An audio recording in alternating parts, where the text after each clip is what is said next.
question.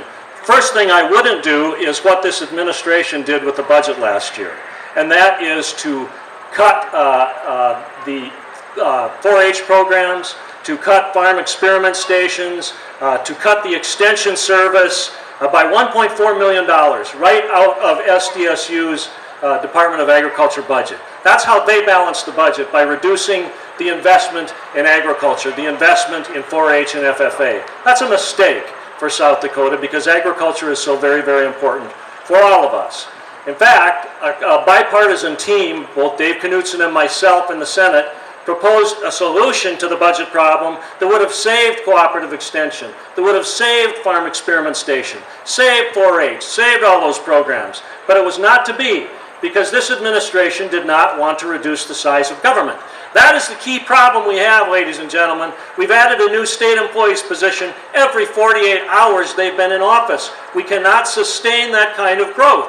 We're a state of 800,000 people. We've gone from 12,900 state employees to 14,465. That's an arrow that's got to be turned around and brought back to earth. We really have problems in terms of our budget, and that's where we have to start. Same question, Mr. Dugard. I am a teenager in FFA and wants to know how your administration will value the input of youth in agriculture and the political process. Well, I think youth in all fields should have input on the political process. And certainly I have great empathy and interest in ag youth. As I say, I was a member of the Logan Patrol 4-H Club. I grew up on a farm. I was an ag youth. And so I really believe that ag youth should have input on the process just as much as youth in other areas, and we should give attention to them.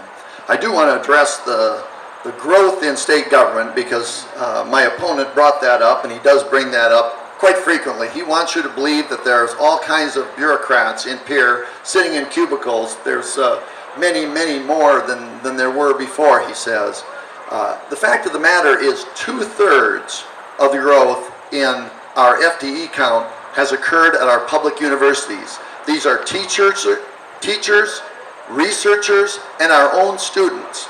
If Senator Heideprim wants to cut those FTE, he must want to cut funding to higher education, or cut personnel, cut teachers, cut researchers, cut your own students out of a research project that they're hired to complete. So this notion that the state government has grown by leaps and bounds and the FTE count has gone to the moon, that's not true. 8% of the increase, 8% existed already. They're on boards and commissions that weren't counted, and Governor Rounds brought them into the count so it would more fairly reflect.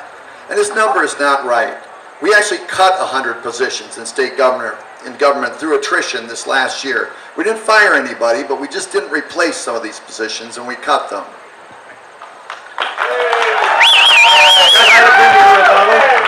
Thank you, Paul. Well, this chart tells the story. That's an arrow pointing upward. And this is when Dennis and Mike took office. 8 years ago, the number of state employees has grown dramatically. That's just the truth. That's from the Appropriations Committee. Now, you can argue about it, but the fact is that's what happened in state government. We cannot afford that kind of growth.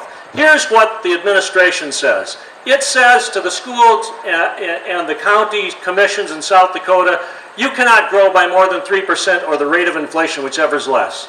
At the same time, the administration grows the general fund on average year in and year out at 5.5%. Now, as to whether I'm a fiscal conservative, for 4 years I've introduced legislation to constrain the growth of state government to no more than 3% of the rate of inflation, whichever is less. Exactly the standard we expect of schools and counties. We should expect it of ourselves, but not this administration. They grow state government at the rate of 5.5% in terms of the general fund, year in and year out. We simply cannot sustain that growth pattern any longer. Dennis Dugard, you have a 2-minute rebuttal. Growth in government, you can measure it a couple ways. Measure it by FTE count. I addressed that. 1,257 additional state employees are on the FTE count today than when Governor Rounds and I took office. Senator Heideprim exaggerates the number, but there is 1,257 more people. Where are they? I just told you. 2/3 of them are at our universities. They're teachers, researchers, and students. They're paid for 74% of the dollars that pay for all of those 1,257 employees. 74% of the dollars are not state tax dollars. They're foundation grants or federal government grants that we compete with and win in South Dakota. They're tuition monies that our additional students, we're up 16% at our state universities in the last 8 years. That's where the money's coming from. That's why the account number goes up. And this 5.5% growth, I'm going to have to get you a new calculator because that is not true. 68% of Medicaid has grown. Medicaid has grown 68% in those last 8 years. Are we spending less money on K-12 education? No. We're spending $80 million more on K-12 education today than when Governor Rounds took office for 3,000 fewer students. We had 124,000 K-12 students when Governor Rounds and I took office, and this year's more like 121. So don't be fooled. It's another question from the audience, and as long as we're on the subject, this person asks, state employees are now in their second year without a raise. What do you propose to do to retain quality employees that can earn more in the private sector? And in the interest of full disclosure, I will admit that I am a state employee as a member of South Dakota Public Broadcasting. So, having said that, what are your thoughts? And you're up first, Dennis Dugard. Well, I think the popular myth and cartoon that we all see about state government workers or government workers is the guy leaning on the shovel. That's a popular myth. My experience in South Dakota is that's not the way our public employees are. I believe our employees are hardworking, dedicated, try their best, and they're more productive.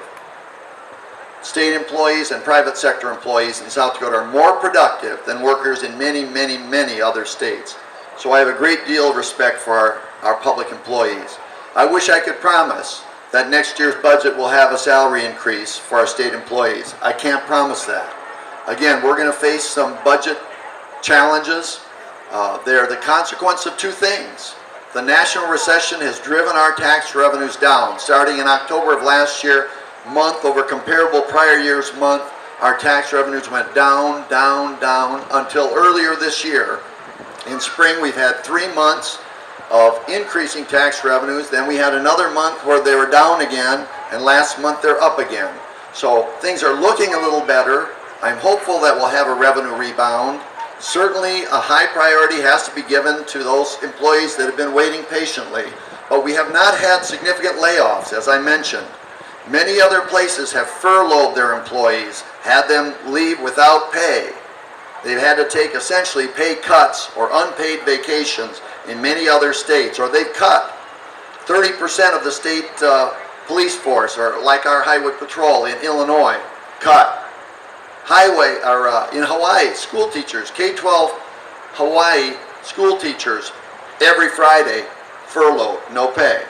So South Dakota state employees have been patient, and I understand their need to continue to keep up with inflation. I can't promise that we'll do better. It certainly will be a high priority on my list to look for ways to give them the raise they've been waiting for, and I appreciate their patience.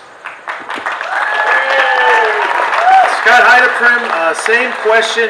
What will you do to retain quality employees in the state and state employees, and would you consider giving them a raise?